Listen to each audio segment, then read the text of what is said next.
Čaute kamoši, vítajte na mojom kanáli Na mašine, ja som Braňo a jazdím na mašinách, testujem ich a prvýkrát v tomto roku som dostal k dispozícii stroj.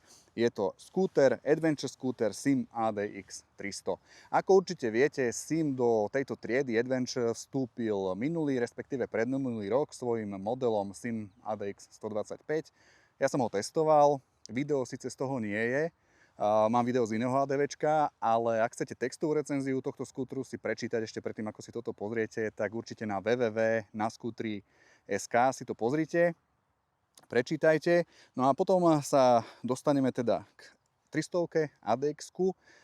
Ako som hovoril, teda Adventure, trieda, ktorú, ak nepravo založila, tak spopularizovala Honda svojimi modelmi XADV a hlavne ADV, tou 350-kou. Tu som takisto testoval minulý rok, ten test takisto je u mňa na stránke a veľa z vás, alebo teda dosť ľudí z vás chcelo, aby som tie skútre porovnal. Tam, kde to relevantné je, sa budem snažiť povedať, kde tie rozdiely cítim, respektíve kde tie modely sú si podobné. No a povozíme sa a ja budem rád, ak sa potom ozvete do komentárov a napíšete mi nejakú spätnú väzbu. Takže poďme jazdiť, aby som zbytočne dlho nekecal, nech ten úvod nie je dlhý. Čaute. Ako som už povedal, Sim ADX 300 patrí medzi maxi skútre rangu ADV, čiže Adventure skútre. No a sú to robustné crossovery, robustné stroje mimo mesto do mesta a taký istý je aj tento Sim ADX 300. Na prvý pohľad je to Sim, čo je veľmi fajn, pretože tieto azijské značky nejaponské mávajú sem tam celkom problém s nejakou tou identitou, ale zdá sa, že Tajvanci to pochopili a ten Sim už rozoznáte na prvý pohľad. Keď sa pozriete, tá predná maska, tak viete okamžite, že sú to Simáci. Jednak teda tie 4 svetla na vás žiaria, samozrejme logo, ale hlavne ten tvár, ten dizajn. Už je tam vidieť nejakú líniu, tá ADX 125 s tou ADX 300 sa celkom podobajú a naozaj, že už je to tam vidieť, je to tam cítiť. Čiže Sim získava identitu, kto tie stroje má, myslím si, že musí mať z toho radosť a kto si chce kúpiť, tak asi úplne takisto.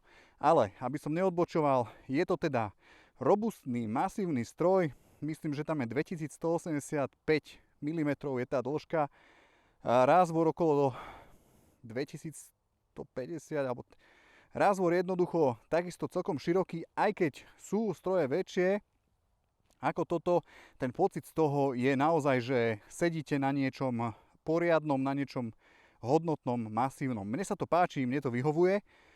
Motor, ako som už povedal na začiatku, je využívaný ten, ktorý je v Joymaxe.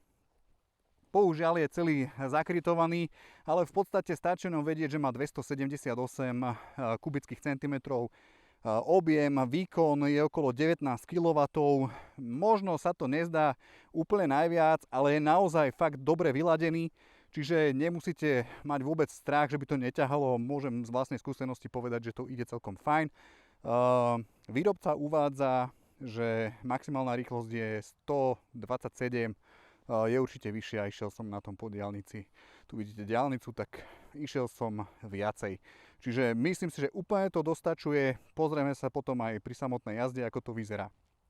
Poďme k ďalším dôležitým veciam, napríklad poďme k podvozku.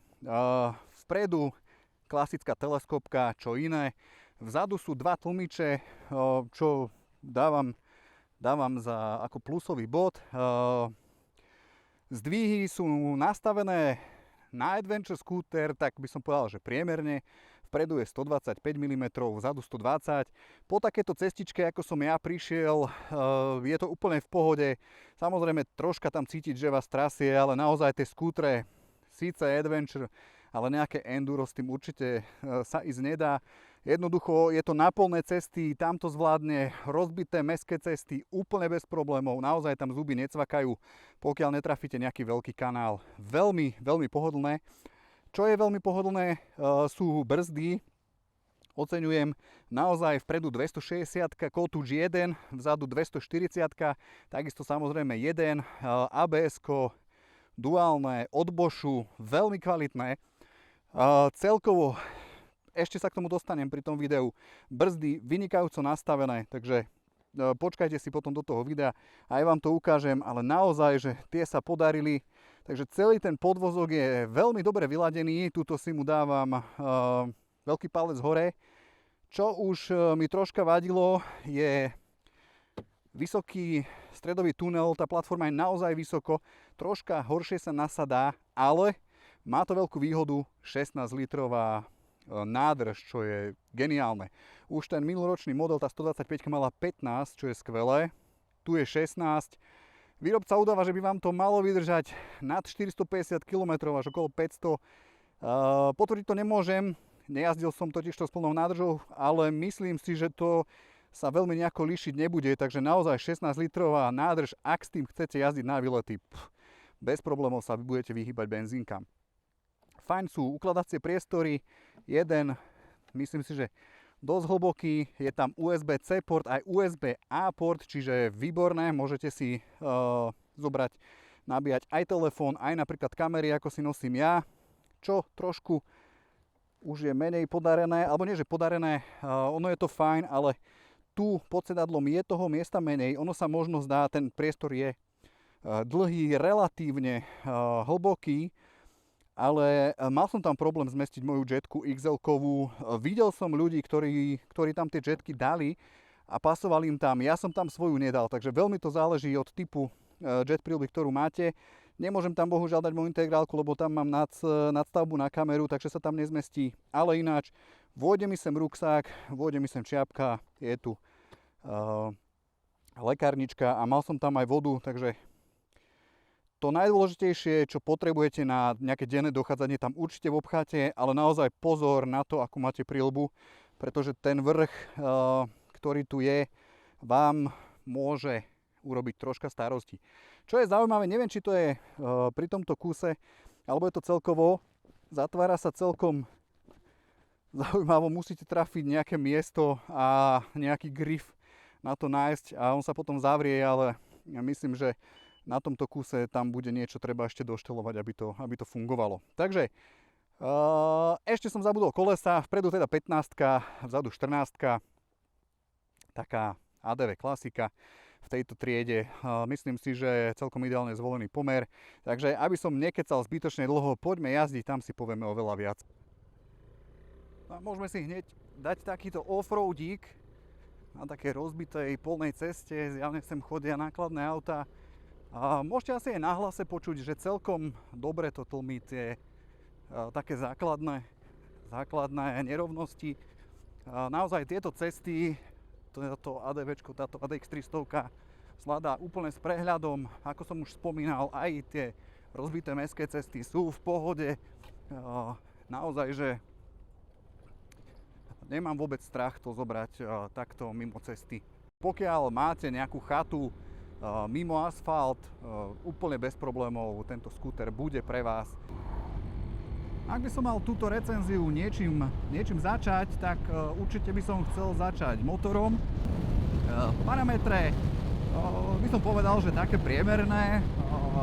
Určite pocitovo sa mi jazdí lepšie na tom skútri. Zdá sa mi, že je silnejší, výkonnejší a rýchlejší, ako z týchto parametrov vyplýva. Čo si myslím, že je celkom dôležité.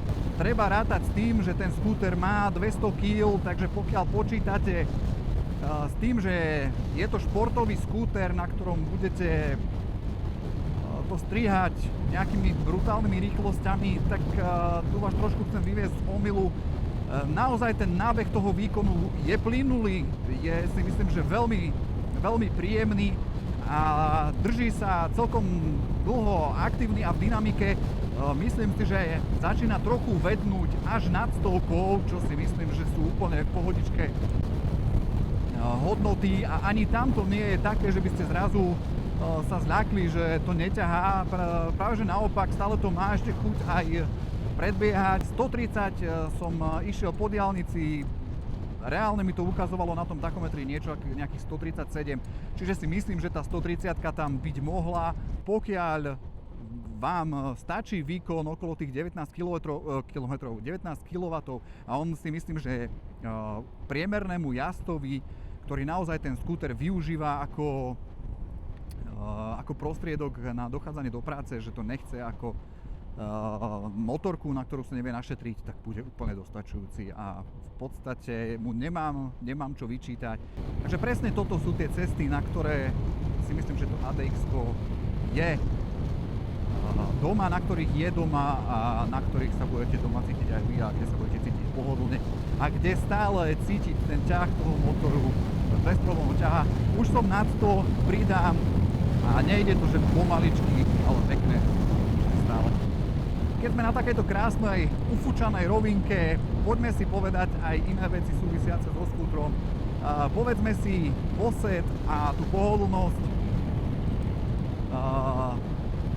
Aby som bol politicky korektný, poviem to takto, že ja s mojou výškou a s mojou dĺžkou nôh som zažil už aj pohodlnejšie sedenie. Ten jazdecký trojuholník je, si myslím, že urobený fajn, akurát, bohužiaľ, ak máte dlhšie nohy, ako mám ja, tak pomerne rýchlo narazíte tu vpredu na tie našľapy, na ktoré si síce môžete dať nohy, ale podobne ako keď ich mám tuto, tak mi to nie je pohodlné. Mám ich zalomené troška v takom úhle, na ktorý nie som zvyknutý. A pri dlhšej jazde mi to troška prekážalo. Nevrajím, že to tak bude mať každý, naozaj je to pre rôzne výšky rôzne. Ahoj. Ale chcel som to spomenúť, pretože to môže byť dosť validný argument pri tom, keď sa budete chodiť pozerať na skútre, tak vždycky, ale naozaj vždycky si na ten skúter sadnite, skúste sa povoziť a ja som to napríklad zistil okamžite, ako som si sadol, keď som chcel jednoducho posunúť si nohy dopredu, tak som narazil na... Ale aby to bolo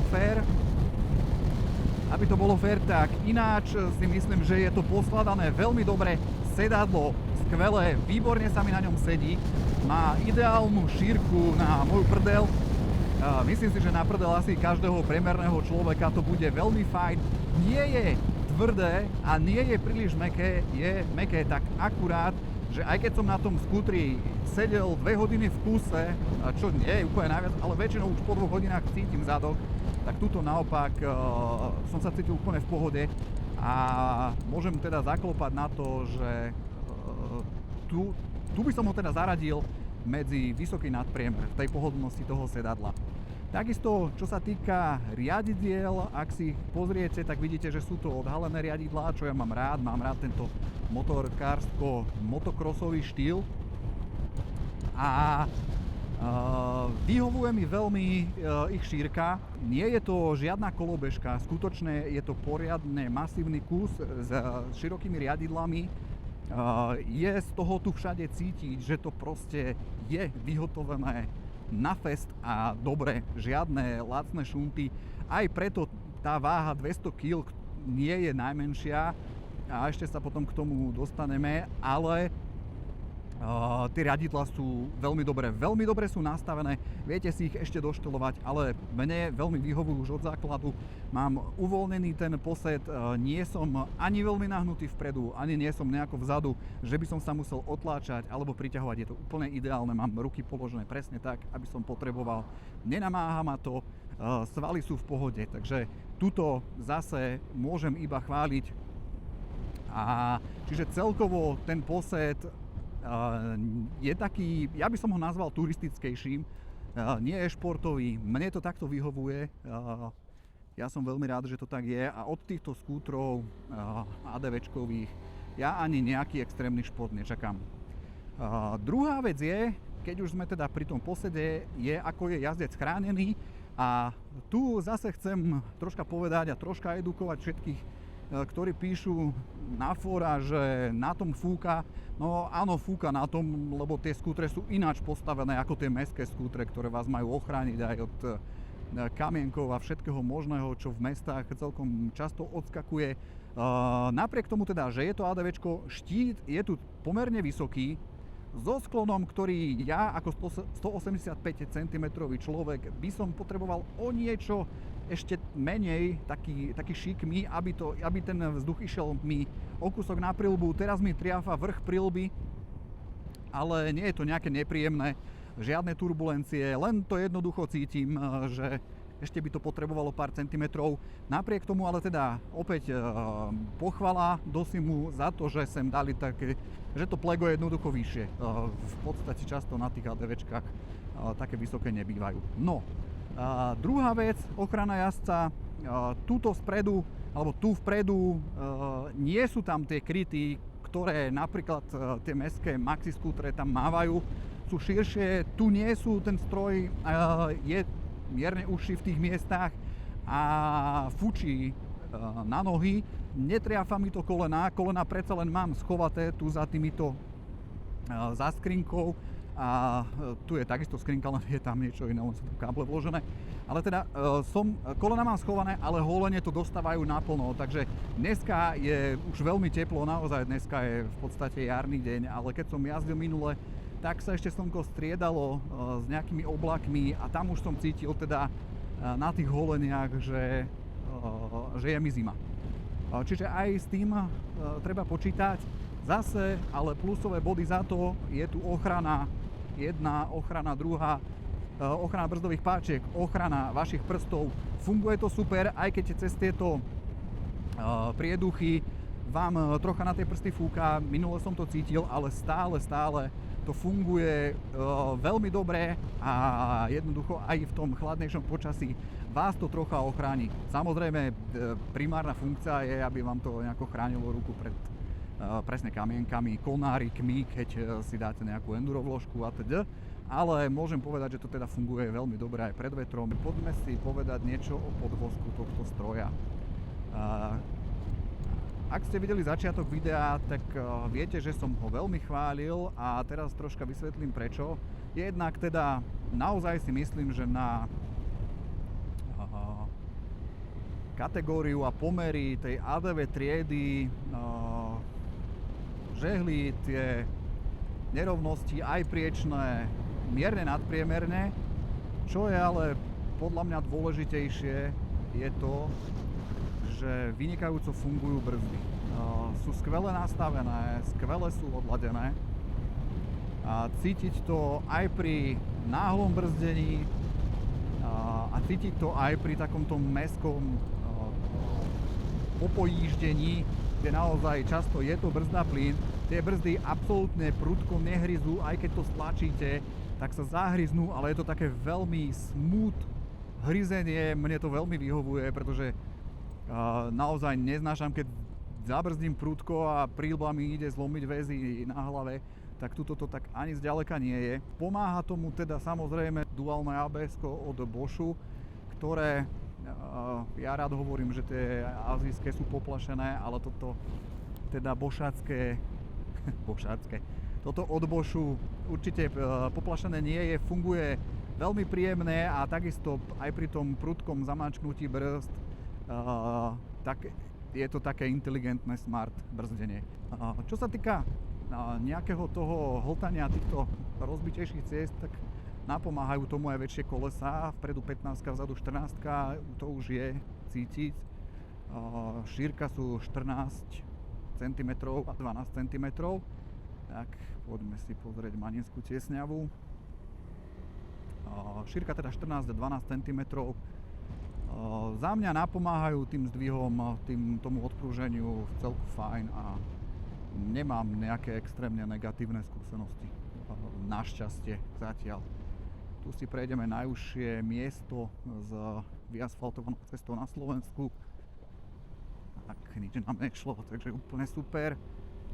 A ako môžete vidieť tu na pravej strane, tak sa tu zrútila časť tej steny.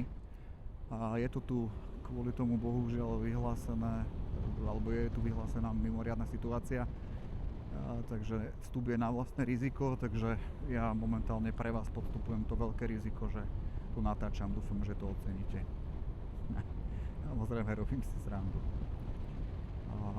Dobre, boli sme pri podvozku a môžeme sa posunúť ďalej. Ja som zabudol pri tom hodnotení toho jazdeckého trojuholníka povedať ďalšiu pochvalu v podstate, a to je za spätné zrkadlá, ktoré sú nastavené veľmi dobre a aj človek s mojimi ramenami, ktorý sa teda nepovažuje za žiadneho klona Arnolda Schwarzeneggera alebo Jasona Stathama, ale mám úplne normálne bežné ramená a v drvivej väčšine teda nevidím za seba, bez prilby kamarát, nevidím za seba na skútroch a ani na maxi skútroch, čo teda je ozaj ostuda, tak tuto vidím naozaj, že perfektne.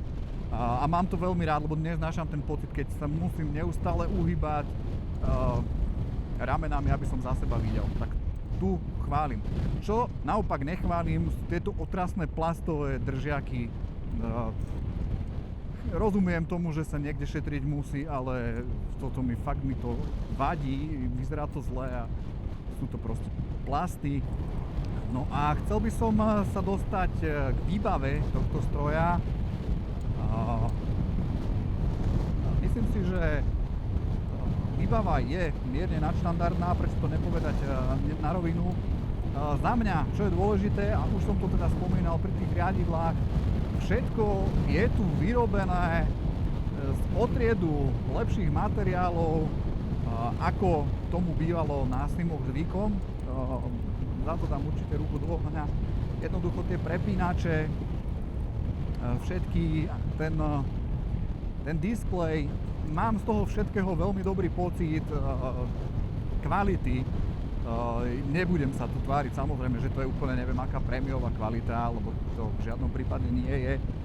Ale konečne je to také, že sedím na skútri, ktorý nie je z Japonska alebo z Talianska, aj keď z Talianska teda si povedzme niekedy, že tu býva všelijaké, a nemám pocit, že tam natrieskali to najlacnejšie. Keď sa pozriete na ten displej, je veľmi fajn, farebný. Musím povedať, že čitateľnosť je super. Dneska celkom svieti slnko, jazdil som oproti slnku, jazdil som tak, že mi svietilo priamo na ten displej. Vždycky som bez problémov vedel tú rýchlosť prečítať, minimálne teda tú rýchlosť, čo je za mňa asi ten najdôležitejší parameter, aby ste si to vedeli korigovať. Nemôžem povedať na to nič zlé. Sú tam, myslím, 3 grafické profily, ktoré si viete prepnúť. Ten displej fakt je super, funguje to. Čo mi troška vadí, že sa nedá ovládať tuto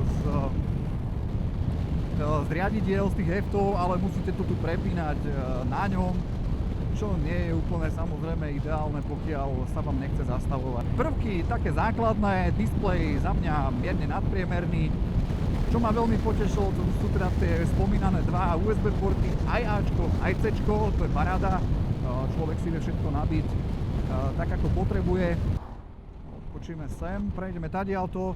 Pochváliť určite samozrejme musím aj za bezkľúčové štartovanie, tak ako som to kedysi neúplne obľúboval. A na rovinu poviem, že stále mám rád ten pocit, ten obrad toho, keď vkladám kľúč do zapaľovacej skrinky. Tak som si na to rýchlo zvykol a v podstate teraz už to ani nejako nevnímam, že by to bola nejaká nadstavba, už je to pre mňa úplne prirodzená súčasť toho štartovania. Celý ten ovládač, teda tá spínacia skrinka, ovládate z toho otváranie nádrže, ktorá je tu, ovládate z toho otváranie samozrejme aj podsedadlového priestoru, ktorý som ukazoval a ktorý by mohol byť o kúštiček lepší, aj keď teda oproti tomu ADX-ku, proti tej 125-ke za mňa je teda oveľa lepší, ale ešte kúsoček by sa vylepšiť dal. A to, čo mne vadí na Simoch neustále, v jednom kúse to pípa, zastavíte, pípa to, ja netuším ani prečo to pípa, či to hlási, alebo to hlási, že je kľúč pripojený, odpojený, jednoducho zastavíte a on si musí 3-krát pípnúť asi v 30 sekundových intervaloch. Takže toto je na nervy lezúce. Čo tiež určite musím pochváliť na Sime ADX 300 je osvetlenie. Je kompletne full LED-kové a naozaj funguje a svieti. Takže aj v zhoršených podmienkach svetelných uvidíte veľmi, veľmi dobre. A takisto na ňom je vidieť to, ako pracovali, že ten dizajn už sa snažia si zachovať. Jednoducho vytvára to takú peknú siluetu stroja, to svetlo je veľmi dobre pospájané do nejakého svetelného obrazu. No a keďže ste sa ma pýtali aj na to, ako Sim jazdí po diaľnici, si Made X300 samozrejme, tak si dáme takú kratšiu diaľničnú cestu, taký kratší diaľničný presun. Ja v žiadnom prípade nebudem ten stroj hnať na hranicu možností, pretože je relatívne nový. Má najazdené 350 km cca a nebolo by odo mňa korektné voči Mopedu Slovakia, ktorý má aj týmto spôsobom. Ešte raz ďakujem za zapožičanie stroja, tak nebolo by korektné ani voči ním, ani voči tomu stroju, ani voči tej recenzii samotnej rozprávať o tom, či ide, či nejde, keďže je fakt nový. Ale tak môžeme vyskúšať v rámci zábehu nejakú tú cestu a uvidíme, že čo to dá. Bohužiaľ naozaj dosť prudko fúka, dosť to cíti, ale tak blížime sa napriek tomu 130-ke.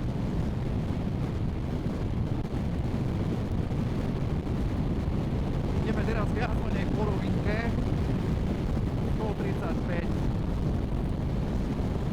Diaľničná polícia, snáď ma nebudú zastavovať chlapci. A viac by som asi z toho ani nejako nechcel dostať. Stále jazda je veľmi príjemná, ten štít odvádza na mňa návrh príľuby. Odvádza mi to návrh príľuby, vôbec mi netrhá hlavu dozadu, žiadne turbulencie, takže tu je to veľmi dobré. A myslím si, že jazda po diaľnici je bez problémov zvládnutelná. Po určitú dobu naozaj, ak dochádzate do práce, tak bez problémov. Na nejaký veľký diaľničný presun by som to asi nevidel. A keďže skútre jednoznačne patria do mesta, tak si pojazdíme troška aj po meste. Po Žiline je sobota, takže nejaké vyslovene zápchy alebo kolóny nám tu nehrozia, čiže nejaké prepletanie sa nám tu nehrozí. Ale je to skúter väčších rozmerov, takže to prepletanie s ním nie je úplne jednoduché a ľahké. Ja som to samozrejme absolvoval tento týždeň, nejazdím s ním iba dneska.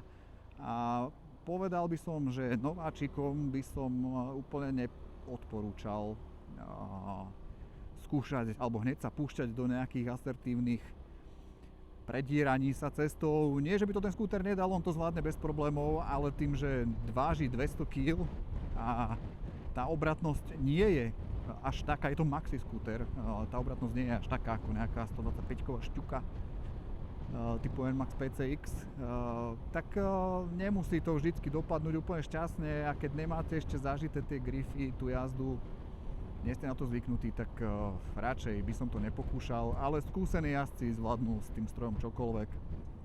Samozrejme, nejaké kompromisy to chce, nie je ho úplne najľahšie prinútiť, aby sa pokladal do zákrut, ale nikto to od neho ani nemôže chcieť. Ten stroj tak s tou váhou robí čo môže, ale je s ním treba troška bojovať. Ja, ako som spomínal, mám to rád cítim, že ten stroj ja ovládam a že si s ním môžem teda ja robiť čo chcem. Mesto mu vyhovuje, nevravím a nebudem tvrdiť, že to je jeho domovské prostredie, ale patrí doň a využíva všetky tie výhody, ktoré skúter využiť môže. Čiže za mňa určite áno. No a keď hovorím o výhodách a nevýhodách, tak môžem teda ešte zhrnúť nejaké veci, ktoré som videl ako pozitívne a ktoré som videl ako menej pozitívne. Mne osobne sa veľmi páči na tom skútri sedadlo, respektíve poviem to takto. Ako veľmi pozitívnu vec vidím to, že skúter skutočne to nie je jednoúčelový stroj, ktorý jednoducho budete mať v garáži v meste a budete s ním jazdiť po meste a to je jeho celé využitie. On to zvládne úplne bez problémov k vašej spokojnosti, ale veľkú výhodu práve vidím v tom, že ho môžete zobrať mimo mesto a nie len na nejaké výlety okolo mesta, ale trúfam si tvrdiť, že vďaka tým vlastnostiam, tou kombináciou vlastností ho môžete zobrať aj na dlhé turistické výlety. Jediná vec, negatívum, ktoré to má, je ten posed, o ktorom som ja hovoril, máte dlhšie nohy, to zalomenie tých nôh nie je úplne komfortné, nevyhovuje to tomu turistickému cestovaniu, ale pokiaľ nepatríte medzi vysokých jazdcov, tak tento problém mať nebudete a vtedy prichádzajú tie veci, ktoré som povedal už predtým a ktoré považujem teda za veľké výhody. Pohodlné sedadlo považujem za obrovskú výhodu, za velikánsku výhodu považujem 16 litrovú nádrž, tá vám umožní jazdiť a nemusíte stať každých 200 km, aby ste natankovali, čo asi stať aj tak budete, alebo kávička, alebo natiahnutie si nôh, klbov atď., ale nemusíte to robiť kvôli benzínu. Takže za mňa to pozitívum by som zhrnul, že tie pozitívne vlastnosti vplývajú na to, že to nie je iba stroj vyslovene určený do mesta. No a menej pozitívne, už teda som to naznačil aj teraz, aj predtým, ten posed, tie nohy, potreboval by som troška dlhšie.